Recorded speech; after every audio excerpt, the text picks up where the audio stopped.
Dustin the Diamond Poirier! You know, karma's not a she's a mirror. And, you know, this guy's said the wrong and I've been busting and sometimes these things happen. And nah, I beat the guy.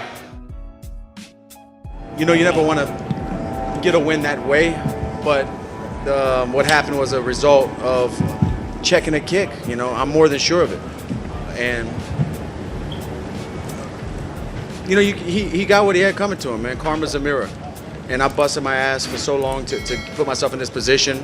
I doubled down on myself after beating him in January when they offered me a title shot. You know, I doubled down on myself and it paid off. I felt like I was in charge of the fight until that point, and I felt like me checking the kick is what caused the leg to crack. You know, I was gonna beat the guy if his leg would have held up. I don't know. I'm not sure yet. I need to digest it all, you know, because right now it kind of feels weird that I have a lot of fights, and there's always been a definite end to my, well, besides the first Eddie Alvarez fight was kind of gray area, but it's not a good feeling, you know. I won, and I feel like what happened was because something I did, but it's not like I went out there and submitted him or put him away. There's going to be so many voices and so many opinions saying, oh, you didn't win. You know, I know that. I know the MMA fans. I know the MMA game. He fractured on one of the checks at the beginning of the fight. Then it broke on a punch, yeah, for sure. When I pointed at him at the beginning of the fight, that's when I checked a good kick. I bet that's when it cracked. You felt it. I felt something, but I mean, he's kicking me hard, you know. It makes more sense that it broke where it broke in that regard. Yeah, it was probably cracked, and then just on the twist of the punch, finished, you know. Yeah, when I was walking away, and he stayed down, I looked down at his shin and I saw the bone, like I saw it was disfigured a little bit, and I was like, oh man. It's just weird that it held together, because I'm more than sure it happened on when I checked the kick, that it held together, and then, you know, probably when he pivoted on that bone, that's when it probably separated or something. You know, I don't know, I'm not a doctor. I don't think this is going to be put to rest, but he's got a long road ahead of him with recovery from that kind of break, I'm sure. I don't know a whole lot about it, but I think it takes a while, and we'll see what happens, you know. If I fight again soon, it's going to be for UFC Gold. I feel like all the craziness he was doing, he has to do that for himself, to hype himself up. He's a corpse, a dead body, a blank face. It's going to get his ass whooped and took out on a stretcher. Take him out in a stretcher. He's going out in a stretcher in this fight. That's it. I'm going to kill this man. I'm going to go through his head, put holes in them and take it off its shoulders. That's the goal here. You know, I don't hate anybody up here. I'm at a different place mentally, man. Respect to him and everything he's done. I think he was overcompensating for that mental space where he's asking himself at night, you know, am I still that guy? Yeah. And maybe he performs better when he's in that character, in that mode. You know, everybody has their own thing. I don't know. And maybe he has to build himself up to be that guy. And he performs better that way. He believes the stuff he's saying, and he turns into that character. I don't know. Maybe he's a bad person. I don't know. Listen, Conor said some nasty stuff that didn't make it on Embedded, and maybe when this behind the scenes for this fight airs, you'll see him on the ground still saying some real bad stuff. But even that stuff being said, I don't wish, you know, serious harm like that on nobody. The guy's got kids. I want him to go home safe to his family.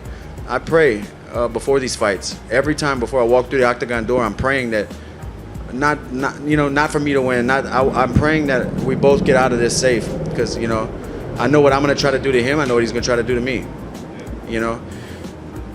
He said afterwards the rivalry's not over. Dana White was here earlier, and Dana said, you know, obviously you're going to fight for the title next, but at some point you do the rematch down the line. Do you feel like the rivalry is over? Or do you feel like... No, we are going to fight again, whether it's in the octagon or on the sidewalk. You don't say the stuff he said, you know.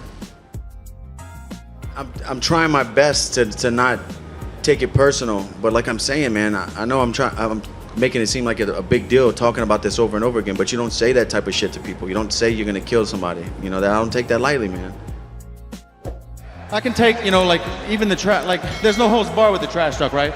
But murder is something you don't clown around, you know, there's no coming back from that. And this guy was saying he was gonna murder me and all kind of stuff. He was telling me he was gonna kill me tomorrow. I'm gonna leave here in a coffin. You don't talk like that to people, man. I hope this guy gets home safe to his beautiful family, you know? Makes me, like when I was younger without a daughter, I was just fighting and I didn't care about, you know, getting damaged and doing it. But now I think about my daughter. You know, fight week's an emotional week for me because I know this is dangerous. So that's why when Conor says stuff like that, you know, about death and stuff like that, it really touches me, you know. No, like, it makes me upset. Yeah, he was saying, he was putting, dude, I hope they show the behind the scenes stuff, man. He was like still sitting on the ground, still saying, I'm gonna kill you. He was putting his hand to his head like a gun. Like, bro, chill out, chill out. I'm proud of the performance, but I am proud at maintaining the mindset through all the craziness, all the talk, all the noise that's surrounding me when coming into these fights, you know. And it doesn't start just here on Fight Week. It starts months away on social media. You know, in the last month, I got off of social media and just let my agency post, and they would send me a picture. I would tell them a caption. They would do it all, and I wouldn't have to get on because there's just so much negativity and so much toxicity on that, man. I don't need that around me, dude. I'm trying to be a light. I'm trying to help people.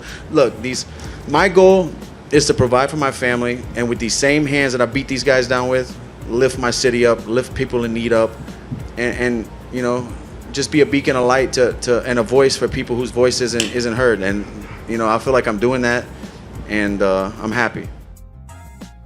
Yeah, anytime you beat a guy like that on a stage like this, you know, I don't know. This was a big fight. A lot of eyes were on this, and I got to talk about the good fight a little bit in the post-fight interview. But not only in the post-fight interview, my career, my star gets bigger. More people are Googling, and I'm reaching more people. And with that, we can set bigger goals and just keep the good fight going. And I'm just excited and proud and happy to be in a spot like that, to be able to recognize the position I'm in. And I want it to keep growing, and these kind of fights do that. Honestly, man, I'm good. I don't even like this shit anymore, dude. I just scrap because I'm good at it and I enjoy the fight. But all this other stuff, all the talk, you know, I just come here to get in the fight.